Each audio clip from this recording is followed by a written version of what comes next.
La joueuse de tennis tunisienne Ons Jabeur a vendu 2 de ses raquettes pour aider les hôpitaux de son pays confrontés à un nombre record de contaminations Covid-19. C'est pour la bonne cause, je ne peux pas rester là à regarder mon pays traverser des situations difficiles, a indiqué la 23e joueuse mondiale. Deux bonnes nouvelles. La première, c'est que raquette 35 000 dinars à une personne très généreuse, où je remercie beaucoup cette personne-là. J'ai pu vendre une autre raquette avec un petit souvenir à 40 000 dinars. On a pu acheter avec une unité de réanimation complète, 3 lits de réanimation ou 7 concentrateurs d'oxygène de 10 litres. Merci beaucoup. Ons Jabeur va ajouter un don personnel à la somme récoltée lors de la vente. Roger Federer a été champion olympique en double, mais pas en simple. Il ne le sera sans doute jamais. Le joueur suisse de 40 ans, qui compte 20 majors à son palmarès, a décidé de ne pas disputer les JO de Tokyo en raison de problèmes à un genou. Mais il n'y a pas que ça. D'abord, il est blessé, ça c'est une chose. Mais comme on dit psychologiquement, c'est le corps, c'est notre cerveau qui nous pousse ou qui nous rend blessés. Il n'a plus rien à prouver. Donc quand il se retrouve tout seul, à 40 ans, dans une bulle, avec des gens qui ont 20 ans, 15 ans de moins que lui. Et eux, leur premier objectif, c'est de jouer au tennis, devenir fort et gagner de l'argent. Lui, il a tout ça. Aujourd'hui, son objectif, c'est rendre sa famille heureuse. Parce qu'il découvre le rôle du père, le rôle de l'homme de la maison. Il est resté quand même 1 an et demi à la maison avec les 2 opérations au genou. Avant, il était tout le temps sur le circuit et ça lui manque énormément. Et un joueur qui n'est pas heureux n'est pas un bon joueur. C'est impossible. La Suisse ne pourra pas compter non plus sur l'ancienne 9e joueuse mondiale. Timea Basinski a décidé de mettre un terme à sa carrière. Souvent blessée ces derniers mois, la joueuse de 32 ans compte 4 titres à son palmarès, dont la Coupe El Amriem en 2016 à Rabat. On parle tennis juste avant d'avoir Abdrahim Mondir, notre monsieur tennis sur Médien, l'Académie Mondir, ancien capitaine de l'équipe du Maroc en Coupe Davis. Eh bien, sachez qu'en Formule 1, Lewis Hamilton a remporté le Grand Prix de Grande-Bretagne, sa 99e victoire de sa carrière. Il reste 2e au classement général et lors de ce Grand Prix, il y a eu un accrochage avec Max Verstappen, le pilote néerlandais, leader du championnat du monde, a dû abandonné. Eh bien, on prend la direction de la petite balle jaune pour retrouver, comme je vous le disais tout à l'heure, Abdrahim Mondir. C'est Abdrahim, bonjour et bonsoir.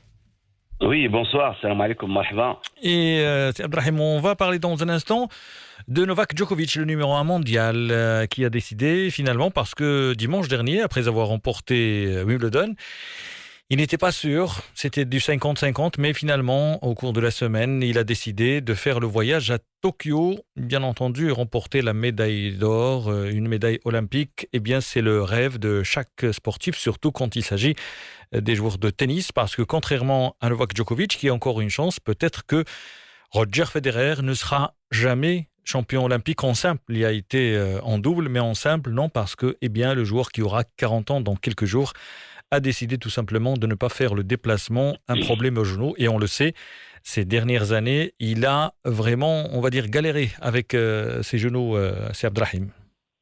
Oui, tout à fait. Mais pour revenir à Djokovic, de toute façon, pour informer au maximum toutes les personnes qui nous écoutent, il y a plusieurs raisons pour lesquelles Djokovic est obligé d'aller jouer les Jeux Olympiques.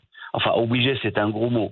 Mais Djokovic, d'abord, la première des choses, on sait que c'est un joueur extrêmement nationaliste. Il adore jouer, il adore défendre les couleurs de son pays. C'est quelqu'un, même en étant blessé, même en jouant sur une jambe, il ne va pas abandonner, il va être là pour jouer et représenter la Serbie. Et la deuxième chose, ce que vous et moi, nous ne savons pas, c'est que peut-être qu'il a des contrats de sponsoring. Et le sponsor, quand tu lui fais signer un contrat, il l'oblige à représenter son pays pendant les Jeux Olympiques. Tout cela peut avoir son pesant dans l'idée, dans la décision pour aller jouer les Jeux Olympiques. Quant à Federer, on le disait la dernière fois, lors de notre passage, il n'a plus rien à prouver. D'abord, il est blessé, ça c'est une chose, mais comme on dit psychologiquement, c'est le corps, c'est notre cerveau qui nous pousse ou qui nous rend blessés, parce on se pousse à la blessure. Comme il a tellement souffert de ces bulles, parce que, comme vous le savez mieux que moi, il n'a plus besoin de rien, il n'a plus rien à prouver. Donc, quand il se retrouve tout seul, à 40 ans, dans une bulle, avec des gens qui ont 20 ans, 15 ans de moins que lui, et eux, leur premier objectif, c'est de jouer au tennis, devenir fort et gagner de l'argent. Lui, il a tout ça. Aujourd'hui, son objectif, c'est rendre sa famille heureuse. Et alors, quand il est là, et comme ça fait longtemps, parce qu'il découvre le rôle du père, le rôle de l'homme de la maison, parce qu'il a été blessé, ça fait pas...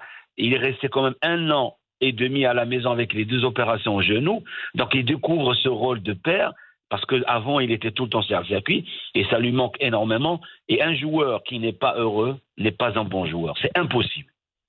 Voilà donc pour Roger Federer et Novak Djokovic.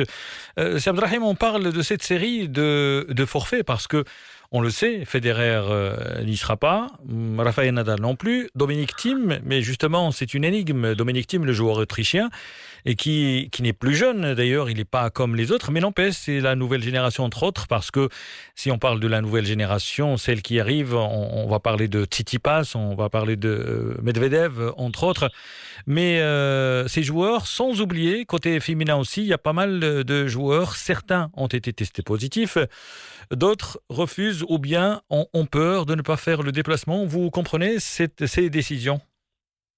Donc, sincèrement, en tant qu'éducateur et sportif, oui, je les comprends parce que c'est tellement difficile de se retrouver sans spectateur. C'est des joueurs qui ont besoin de public, qui ont besoin de jouer devant une foule.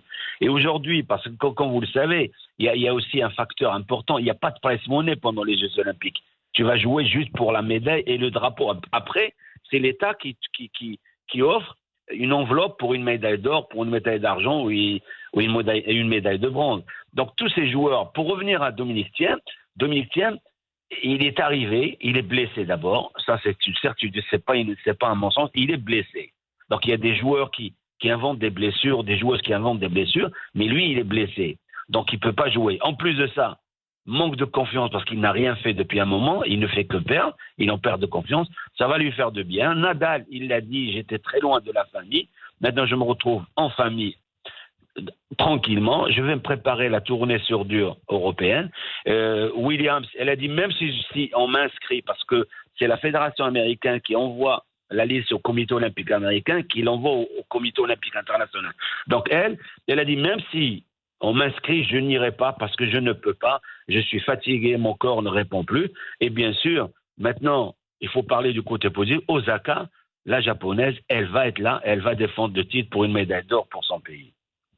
Voilà donc pour ces forfaits en Syrie, d'autant plus que les JO de Tokyo font face à la crainte d'un cluster au village olympique. On le rappelle, il y a plusieurs cas qui ont été détectés, 55 depuis le début du mois de juillet, entre sportifs responsables, bien entendu. Un dernier mot, bien entendu, question de tennis.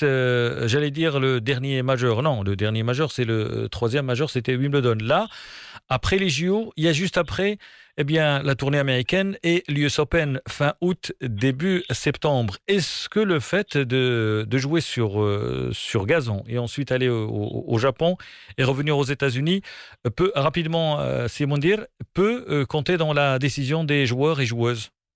Oui, probablement. Il y a même des joueurs, des conseillers, des personnes qui sont plus ou moins proches de Djokovic qui lui ont déconseillé d'aller aux Jeux Olympiques. Parce que au niveau de la surface, il n'y a pas de problème, parce que c'est la même surface. Mais au niveau de décalage horaire, là oui. Mais les joueurs de ce niveau-là, un joueur comme Djokovic, il voyage avec 10-15 personnes. Il a le médecin, il a tout, le kiné, il a le conseiller, le psychologue. Ils sont bien entourés. Il va arriver aux États-Unis. Et en plus, contrairement à ce qui se passe entre la terre battue ou le gazon, là, tous les joueurs, ils vont avoir une période d'1 mois, 1 mois et demi pour s'entraîner, se préparer pour le dur. Mais là, le spectacle, il y sera. De toute façon, nous, ce qui nous intéresse, c'est qu'on aura un US Open en espérant que ça va pas changer parce que avec les conditions sanitaires, ça change du jour en jour. Donc, et je profite de l'occasion pour souhaiter bonne chance à toute l'équipe nationale du Maroc olympique. Et juste en parlant de la crise sanitaire, aujourd'hui, il y avait le Grand Prix de Grande-Bretagne avec la victoire de Lewis Hamilton. Il y avait 140 000 spectateurs qui étaient présents donc lors de ce Grand Prix de Grande-Bretagne. Merci beaucoup, c'est Abdrahim Moundir de l'Académie Moundir, bien entendu, ancien capitaine de l'équipe du Maroc en Coupe Davis. Merci et à la prochaine, c'est Abdrahim. Ouais, tout le plaisir est pour moi. Merci beaucoup.